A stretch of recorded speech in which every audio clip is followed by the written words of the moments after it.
সবাইকে নমস্কার মাই মম কিচেন ব্লকে। তো আজকে আমি নিয়ে চলে এসেছি নিরামিষ কচুর শাক।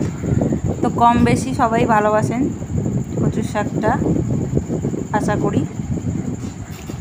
তো এখানে দেখুন কচুর শাকটা নিয়ে নিয়েছি আমি, কেটে ধুয়ে আবার পরিষ্কার করে নেব।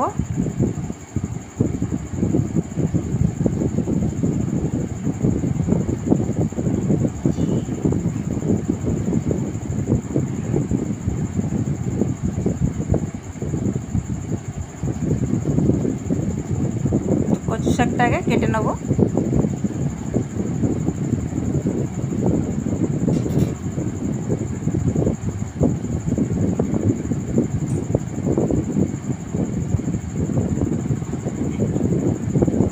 তো কচু শাকটা কেটে ধুয়ে পরিষ্কার করা হয়ে গেছে। তো এখানে আমি নিয়েছি ছোলা, নিয়েছি কাঁচা লঙ্কা আর নারকেল। আমি নিরামিষ করব সেই জন্য নারকেল আর ছোলা দিচ্ছি। আপনারা চাইলে চিংড়ি মাছ বা মাছের মাথা দিয়ে করতে পারেন। তো এটাকে এবার সেদ্ধ দিয়ে দেবো। কড়াইতে দিয়ে দিচ্ছি জল, দিয়ে এবার কচু শাকটা সেদ্ধ করে নেব 5 মিনিটের জন্য। এবার দিয়ে দিচ্ছি এর মধ্যে 1 চামচ নুন, দিয়ে থালাটা চাপা দিয়ে দেবো। দেখুন আমার সেদ্ধ হয়ে গেছে। কড়াই বসিয়ে দিয়েছি, কড়াইতে দিয়ে দেবো সর্ষের তেল, দিয়ে দেবো একটা তেজপাতা ছিঁড়ে, দিয়ে দেবো একটা শুকনো লঙ্কা ছিঁড়ে, আর দিয়ে দেবো সাদা জিরে 1 চামচ।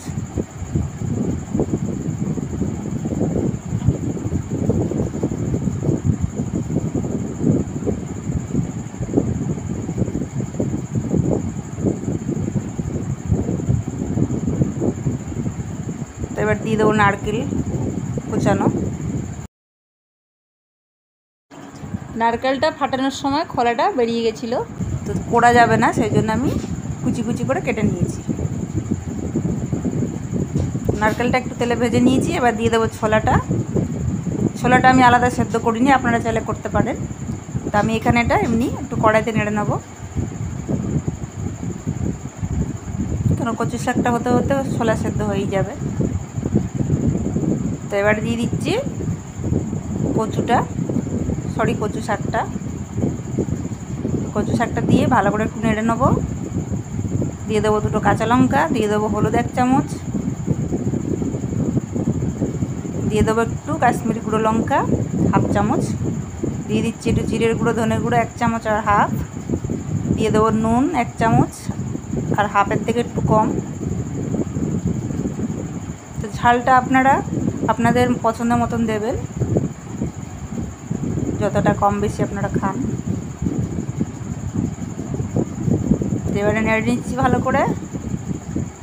দিয়ে দেবো একটু মিষ্টি, কেন কচু শাকে মিষ্টি না দিলে স্বাদই হবে না। 1 চামচে দিয়েছি আমি এখানে। দেখুন কচু শাকটা আমার রেডি হয়ে এসছে। আপনাদের কার কার এরকম ভালো লাগে কচু শাক খেতে, অবশ্যই কমেন্ট করবেন, লাইক করবেন, শেয়ার করবেন, সাবস্ক্রাইব করে দেবেন, পাশে থাকবেন যাতে কি আরও এগিয়ে যেতে পারি। তো এখানে কচু শাকটা দেখুন তৈরি আমার। সবাইকে নমস্কার মাই মম কিচেন ব্লগ।